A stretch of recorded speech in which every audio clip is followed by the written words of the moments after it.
money is important to everyone, but is it important to you the way it should be? Are you taking caring of it?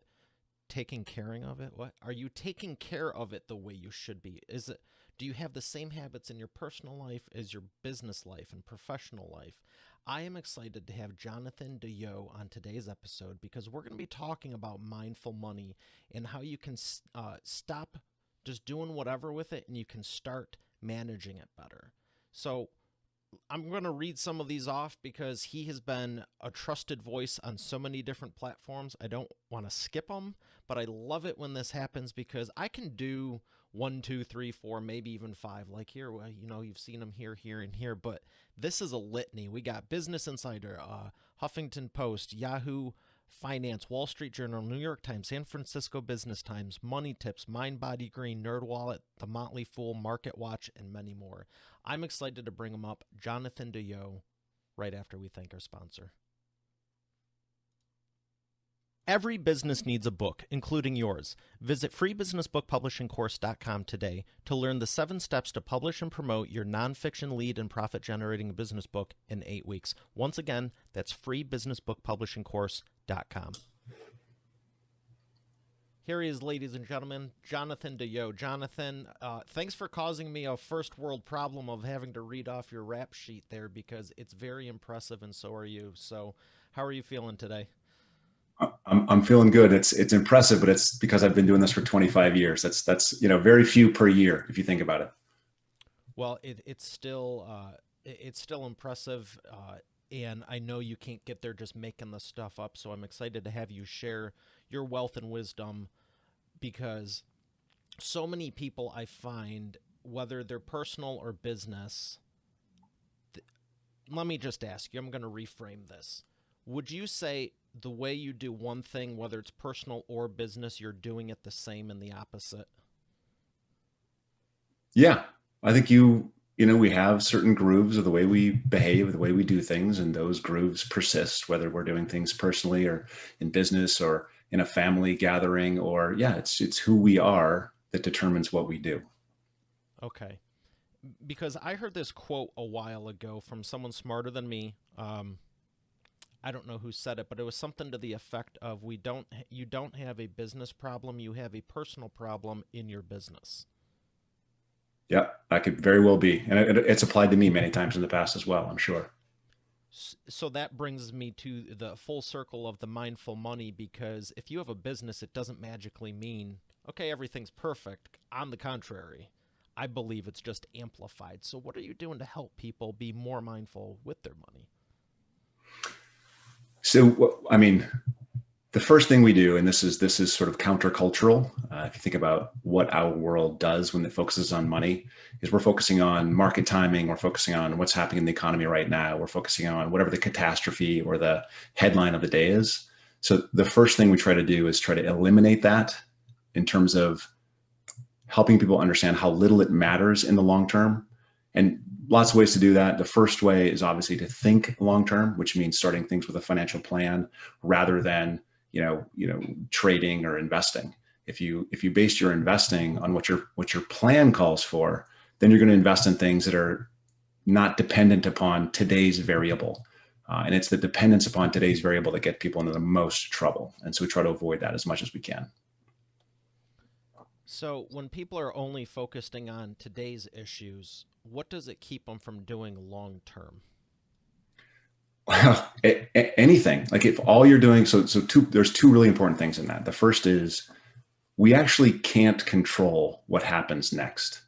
So there is no way you can use the data you're getting today, the headline of today, the catastrophe of today, to actually make a change that will make a difference tomorrow.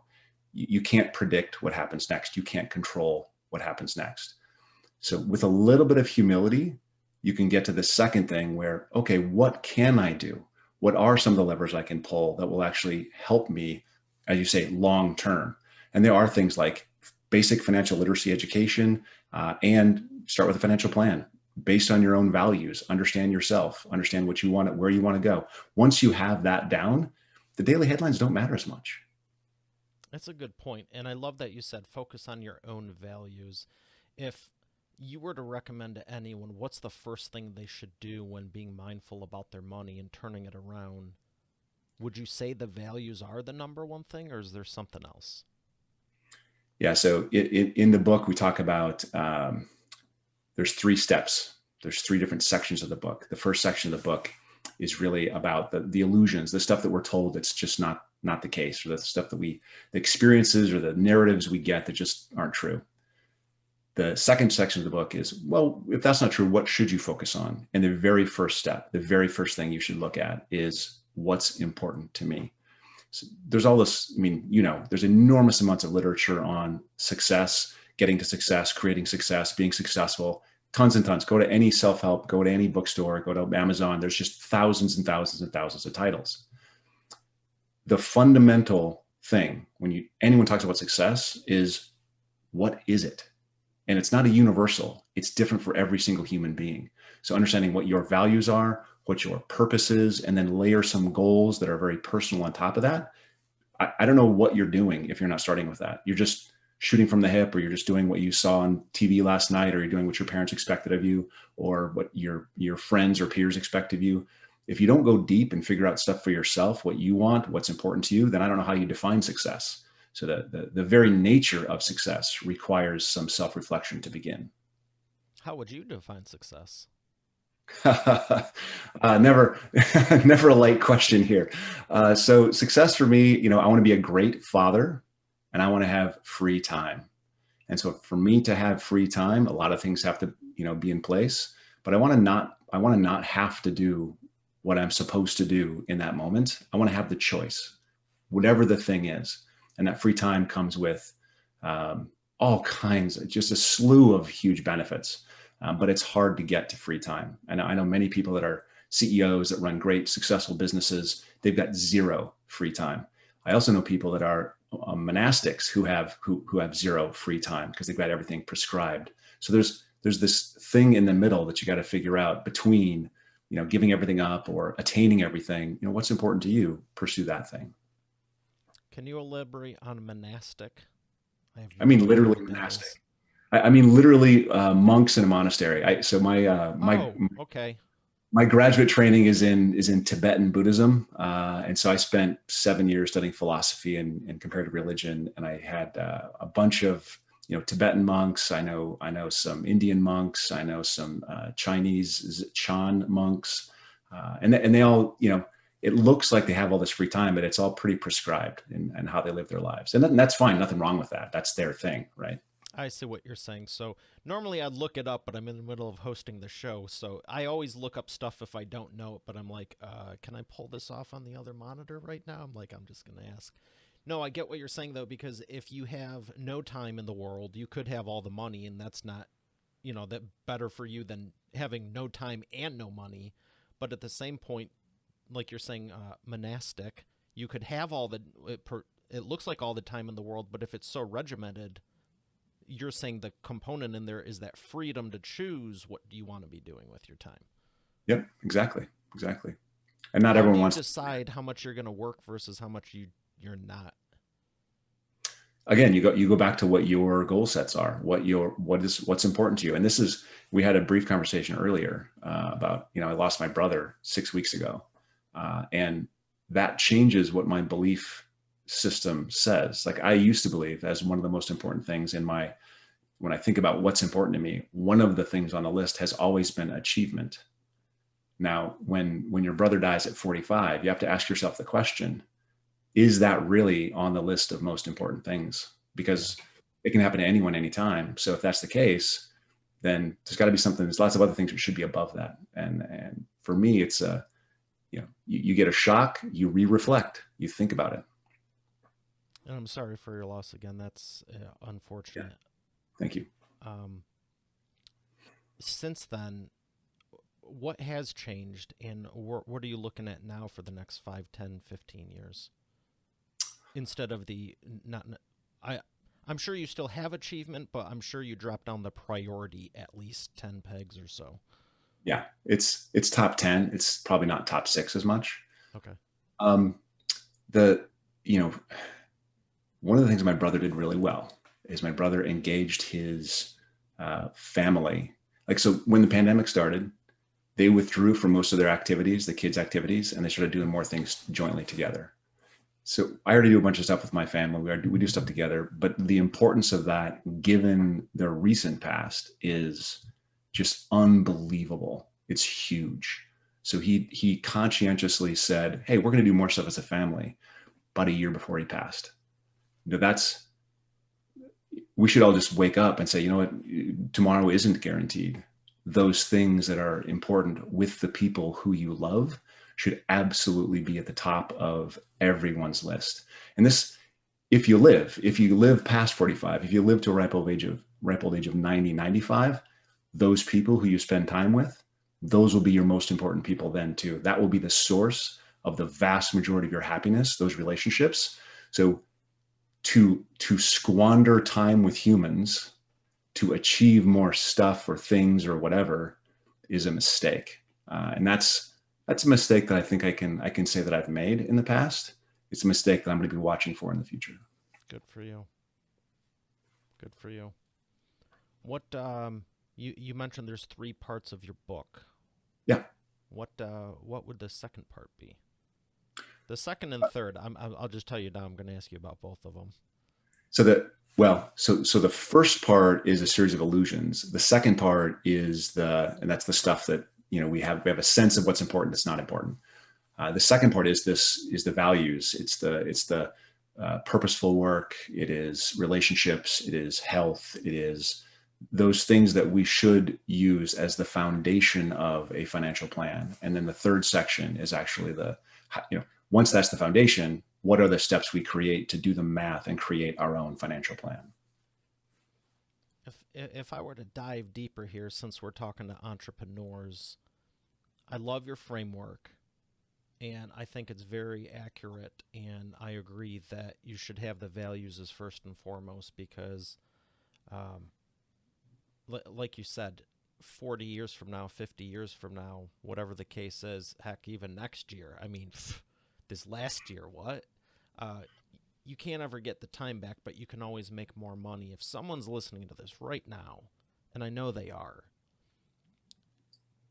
what would you say they should identify in their business? They set up the values. They know they want the time freedom. They want the family. Heck, maybe they want to take Fridays off, whatever the case is. What would you say they should start looking at within the business to, the big levers to say, maybe I need more of this and less of this, or maybe I should add something in? What do you find from all the people you've helped with your processes where they should start looking first? Well, every business is different. Every person is different. So with that, initial caveat, the thing that I think is universal is, and this works for me, this works for, many, many, many people. And that's, if you want more time. So we have a certain list of things we have to get done. If you don't want to do all of those things, which means you want more time, right? You want something, you need to have people that can do those things. Mm-hmm. So you need to, and I learned this, before my business did, $250,000 of revenue, long time ago. You need to have somebody that can take some of these things off your desk. And if you have somebody that can take some things off your desk, you create time. Guess what? When you create time, you can actually amplify the things that add value to your business that you do, make them better, make them more efficient, make them work faster, have better outcomes from that. And then you hire somebody else to take some more of those things off your desk. And the faster you grow, the more time you're going to be able to spend doing the things you really want to do. And that is, I think, the trick in any, and this works much more specifically in a service business than it does in, say, like a manufacturing business or something like that. You're not going to do the manufacturing yourself anyways, but you can scale it with like another plant, more equipment, those kinds of things. But in a service business like mine, it's going to be human beings. It's going to be people that like to do the things that you're not going to be a big fan of, and outsource those to those people. That's a great point. Whether you like McDonald's or not, and I'm not claiming they have the best burgers in the world, but I always loved their model, loved the innovation and the assembly line. Same thing with Henry Ford for the automobile industry. I think it's a great differentiation you bring up, because service based is different than manufacturing. However, I find a lot of businesses that are service based are nowhere near as efficient as manufacturing, as huge companies that have all this going on. And it's like that's part of, like you're saying, how to scale it and make it more efficient and profitable, because they feel compelled to just have to do everything. Why do you think that is? You know, I I think there's a fear that if you give somebody else the job, they won't do it as well as you did, and there's an attachment to everything being perfect. Perfectionism is rampant, right? I got a really close friend of mine who owns a retail store. This is just a mom and pop retail store, and he doesn't make anywhere near as much money as a lot of people that I know or myself, but he has way more free time because he has given his people the ability to make mistakes, the ability to recover from them, the ability to figure it out and not ask him. And A, they love that trust. They think that's the greatest thing in the world. B, he doesn't get bothered by small things. They handle it. And if it's a problem later, he says, hey, let's figure this out. Let's do some education. Let's make this better next time it happens. But the idea, if you want time, he's taking months off at a time, like, traveled South America with his son, which is an incredible thing because he has this business that he's created, that he's trusted the people to run without him. That's, I think, the hard point is how do you trust the people to run it without you? That's hard. I have a hard time with that. That's it's impressive, because taking months off at a time, I know people who do it, and it's a different level of having that efficiency in the business and the team behind you. And I'm saying team specifically, not staff, because I just had another great interviewer and we were talking about employees, strictly employees. And there's a difference between I have people, staff, employees, and I have bodies here versus a team of people. And I see the team as they're bought into the bigger vision and they want to support you. And you maybe do give them a little bit more latitude versus just sit here and do what I tell you. Because the issue I see with that model is you now turn, and I've encountered this in my business when I first started building up my team. It was just like, okay, I'm going to have them do all the stuff I don't want to. But then it's like, well, my job just shifted from doing the things that were actually creative and fun to now I'm just keeping tabs on them. And I'm like, this is a giant bottleneck for me, because it's like, I want to be doing the fun stuff, like hosting this. I don't want to be going, like before this, I wasn't worried about what anyone is doing. Oh, did they do this? Did they do this? If I can't trust them, why are they here? You know what I mean? Yeah, there's a point where, well, first, right person, right seat. There's all kinds of ways to talk to people and figure out the kinds of people they are, the kinds of jobs they would excel at, and enjoy, and make sure that there's a right person in the right seat. You don't want to have somebody that is very introverted in sales, for example. That doesn't work as well. This is You want to have somebody, right? So that's the first thing, is right person, right seat. But then it's really trusting. It's really saying, go ahead, make mistakes. That's okay. And then if you get to a certain size, and I'm kind of on the cusp of this, and I'm kind of excited for this. If you get to a certain size, then you can actually have a COO, someone else that manages those folks and those other projects to make sure all the pieces fall into place. And you can just do the podcast. You can just do the writing. You can just do the things that are really fun, working with clients directly. You can just do those things that I'm talking about myself here. Just do the things you really want to do, and not do the things you feel like, not be a perfectionist about all the other details. Yeah, absolutely. I know some people, and sometimes stuff doesn't work out, because I fired plenty of people, and, you just don't know until it's a couple months later, or, maybe it was an advanced screening. But there's other people I know that consistently for over a decade now, they're constantly burning through people, because it's like, oh, they mess up. And I'm just like, you've went through about 80 people in the last 8 years. How is this? It's always on them. What's the lowest common denominator in this little equation here? And it's like, and I think it's a little bit too much of that. Maybe not even perfectionist. It's just they can't let go.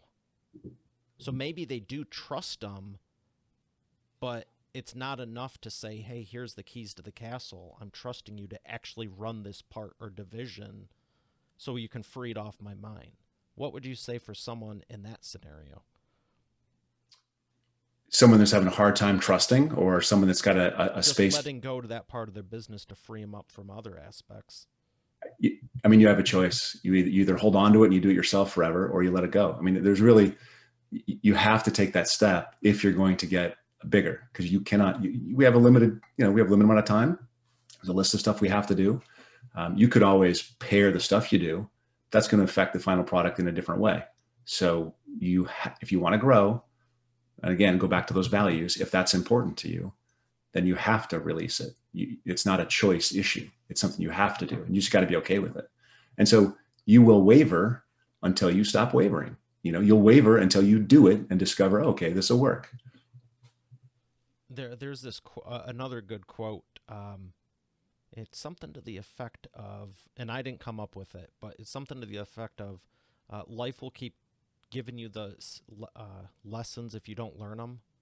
Life will keep repeating the problem until you learn the lesson. I have heard that. Or the definition of insanity is doing the same thing over and over and over and over again and expecting a different result. Absolutely. So it's great to move forward and everything, but it's like, man, I've been dealing with this for so long. Ooh, that's not a good thing. Yeah, What figure it out. haven't you learned yet? That's And right. I'm glad. Again, I'm glad you talked about values in your book. What inspired you to write your book? Wow. So I was actually told I had to write the book. So in 2007, 2008, you may remember, the world is falling apart. Mm-hmm. I had a meeting with a client, and I just did what I did. I just talked to the client about, hey, I don't know what's coming next. No one can predict this. I still am investing every single month in my 401k. I'm still doing it this way. I still believe that it's going to be okay. I don't know when it's going to be okay. I don't know how it's going to be okay. I don't know what's going to cause it to be okay, but I know that it will be okay. And we'll look back at this and we'll say, oh, remember that thing that happened? And it took 3 years. And we were looking back at 2008 and saying, oh, there's this great recession, and most things had recovered in that period of time. And that's kind of how it always works. So I was just telling her this story, and she's a Pulitzer Prize winning author. And she said, well, Jonathan, you have to take this and you have to turn this into a book. And if you do, I'll write your foreword. And so she wrote the foreword, and I wrote the book. And it was a requirement. That one of the huge benefits that came out of it was, as I mentioned, I studied Tibetan Buddhism in grad school. So that's different than finance. A little bit. Very different than finance. So what writing the book enabled me to do is bring these two parts of my life into alignment. Like it helped me really understand how these two things work together and how to actually apply that understanding so that it can help not just me, but other people, which means it's not always about, better returns. In fact, it can't be about better returns, but it is about better living. It is about happiness. It is about well-being. And that, whether we like it or not, our finances is all wrapped up in our well-being. Those things are so interconnected. It's very difficult to separate the two unless you go monastic, unless you become a monk. But if you're not going to become a monk, then finances are going to be part of your life. And that's period, end of story. So if that's the case, let's understand how to use that in a way that actually makes for a better life, makes for not additional complexity, not more pain, not more difficulty, not lesser outcomes. Let's figure out a way to make it work. And so that's where you go, okay, education, planning, mindfulness. Those three things actually make a difference. Who's been your biggest success story that you've been able to help?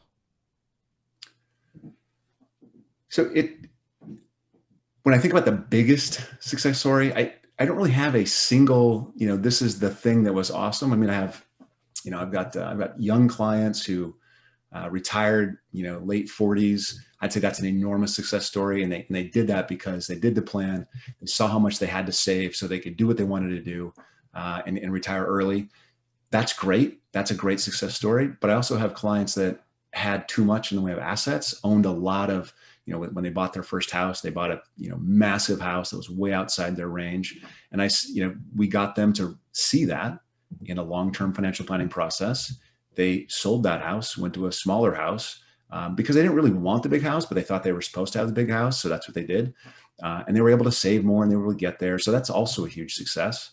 I've had clients that expanded a business and they could expand the business because they saw they had the resources to do it. That's a huge success. It's just the thing that makes me feel good about what we do is there's like an aha moment. There's a moment in the financial planning process where people go, oh, like I can do these things that I wanted to do, but didn't know how they fit in because I've never thought it through before. And that aha moment, allows people to focus on the stuff that's really meaningful to them. That's why I love this. There's that aha moment comes, and sometimes it's not right away. It's not right when they get the financial plan. I had a guy who we did the financial plan, and every single time we saw him for like a 5-year period after we did the financial plan, he was just angry, bitter about some little thing in his financial life. It was, some project, a remodeling project was over budget, or the car he bought was too expensive, or, they took this big vacation and none of the family was appreciative enough of the expense, or there's always just some little, too much in taxes, too little in performance, whatever it is, always some little thing. And then one day we did this presentation, and he sat in the audience and he came up to me after the presentation. He goes, I think I get it. You don't manage investments, you manage people. And I said, yes, that's right. We manage people. And he goes, and just the very next meeting, he's like, okay, let's look at the plan. Let's look at the big picture. Let's not get stuck in all these little details, because they kind of even themselves out over time and with each other. So let's look at the big picture. Let's ask some questions about the big picture, and let's go from there. Let's make decisions with long-term in mind, not get mired in all these little details. Yes, shit happens all the time. It's, there's no way to avoid that. But if you expect it and just behave according to how your plan says you should behave, well, you're going to be fine. And you just have to know that and embrace that. Lots of success stories. I can't point to one and say, this is the most successful. There's a lot of good ones. Again, I appreciate the problems you're causing me, because I really love it when people go, wow, oh my gosh, I got so many. It's like, I know. And that's why you're here, because if you only have one or two, good for you, keep going. But when you go, oh my gosh, I'm in the hundreds or thousands, which one do I pick? And I love that you varied them, because yeah, if someone does the stuff when they're younger, early on, see that when it's your show, you can just skip out like 5 words and it still makes sense. Good for them for being able to do that by late 40s. But at the same token, I almost give more credit to the person who's 50, 60 and goes, I never learned any of this stuff. Now I am, and now I'm fixing it. Because that takes, I think, more to go, I'm changing everything, versus I had a better upbringing than learned early on. But by all means, I'm still giving credit to them, because I wish there was more people who learned early on. And it doesn't matter either way, because I was going to make a joke about the home, because, yeah, if you're approved for $500,000 or more, isn't it against the law if you don't use every last little bit of that up to get the first one or the second one? Right. We can't underbuy. We can't do that. No. Oh yeah, same thing with a car. Oh, cool. You have credit worthiness to get $50,000 vehicle. Fantastic. Well, make sure you don't only use half of it. Who would want to be ahead of the ball 5 years from now?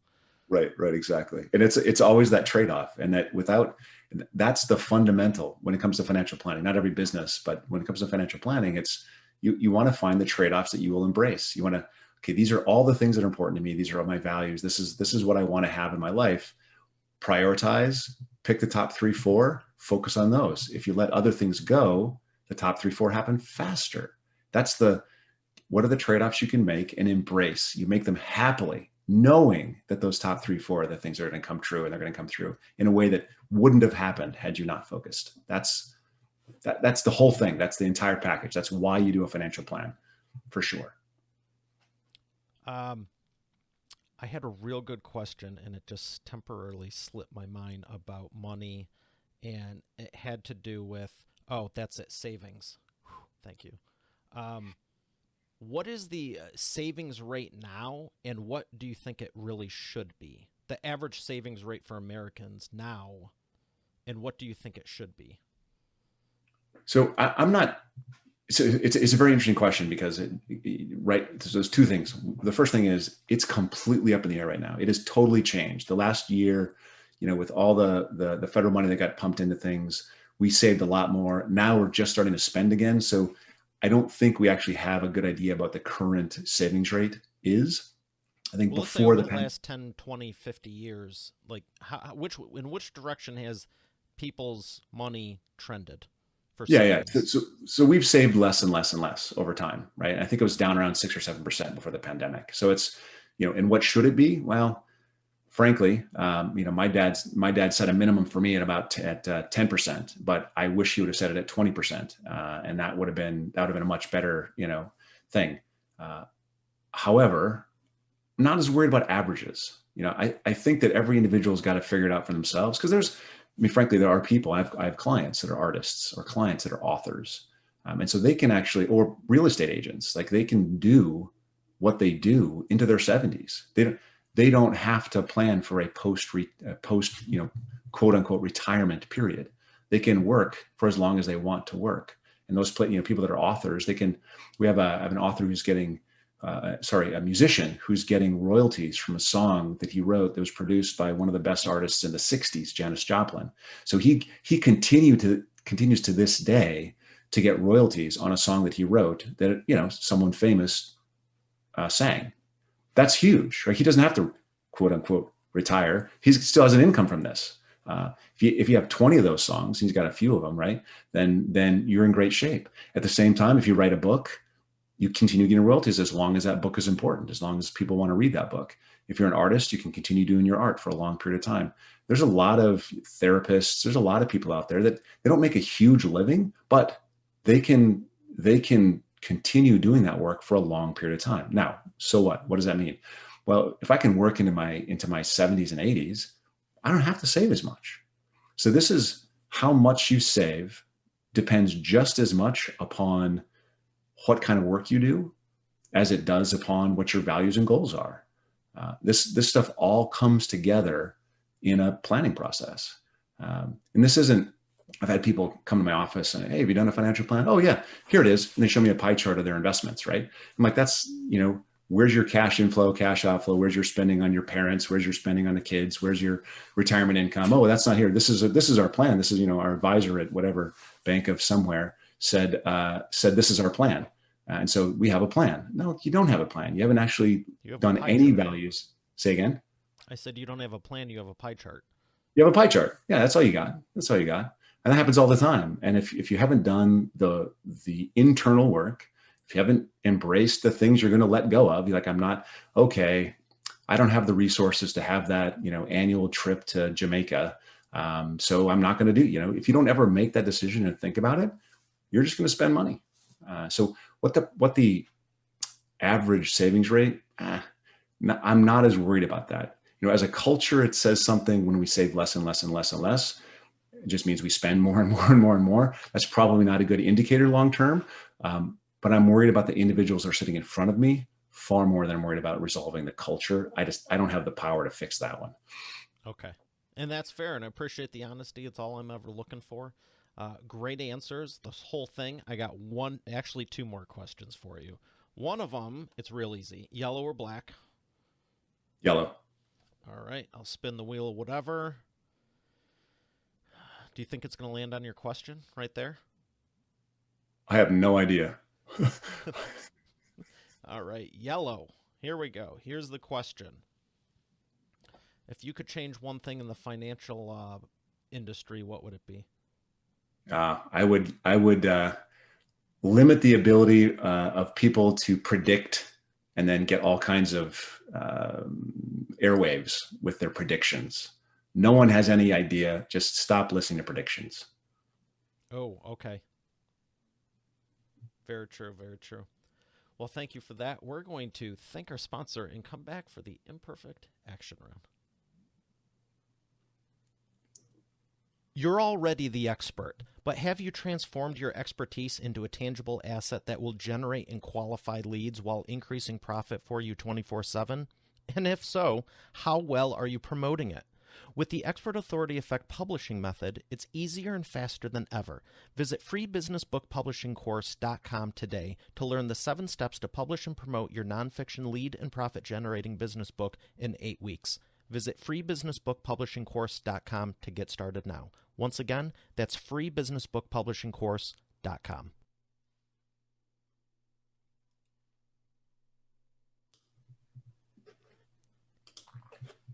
And we are back with the imperfect action round. Jonathan, are you ready to take imperfect action? I am. Let's do this, Mario. All right, 3 questions for you, rapid fire answers. What is the fastest path to the cash? Client experience / client transformation. The best thing you can do is make it worthwhile for the people you are serving. If you make it worthwhile for the people you are serving, they will talk about you. And if they talk about you, more people will come your way. Audience will allow it. I'm teasing. Okay, the second one is, I've never done that in the life of this show. What is the second question? It's something about your prospects. What's the biggest problem your prospects have and the fastest way for them to fix it? The biggest problem the prospects have and the fastest way for them to fix it, the biggest problem is the prediction thing. And it's if you have a financial plan, if you understand your values and understand that it's far more important to understand the history than it is today's headlines, you can get a lot closer to fixing it. Excellent. Number 3, what is the best way to maximize customer lifetime value? I love this question because the answer is in the question. Lifetime, right? How do you extend the lifetime of the customer or client? If you can extend the lifetime of the customer or client, how long do they work with you? Then you're going to extend the lifetime value. And so that goes right back to that transformational experience. If you create something that has them leaving your office and they're like, oh my God, that was incredible. They will tell people. Same token, if you create something that everyone's going to hate, they will talk about that as well. And so if you do it the right way, you get more clients, you get more clients faster, they stay longer, you increase the lifetime value of the customer. Another great point, and I believe it's something like 18 to 20 times more from a negative experience they'll tell people. Yep.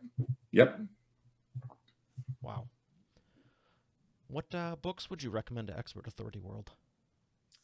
If you haven't read Steven Pressfield's The Art of War, I think you're missing out. That's been critical for me in all the creative work that I do. I love Derek Sivers' Anything You Want. He's the founder of CD Baby. A great book. There's so many. I mean, there's so many great books. Where would you like people to learn more? Best place to learn more about mindful money is to go to mindful.money. And you can see the courses there. You can see the education stuff there. You can look at our services there. A lot of the education stuff you can do on your own. You don't have to use us. There's a lot of, in our culture, there's a lot of shame about money. And so we created this digital course platform so that people could do it in their house and their vacation, whenever they wanted to do it from wherever they are, so they can be safe and feel good about it. Excellent. Well, thank you for making that available. That sounds good. I have appreciated everything you've shared. I wish we had more time, but thank you for sharing with Expert Authority World. Thanks for having me on, Mario. And you know what? We can always do it again. We can create more time. Absolutely. All right, Expert Authority World, we have another great episode here today. I'll see you tomorrow. Have a great day, and God bless.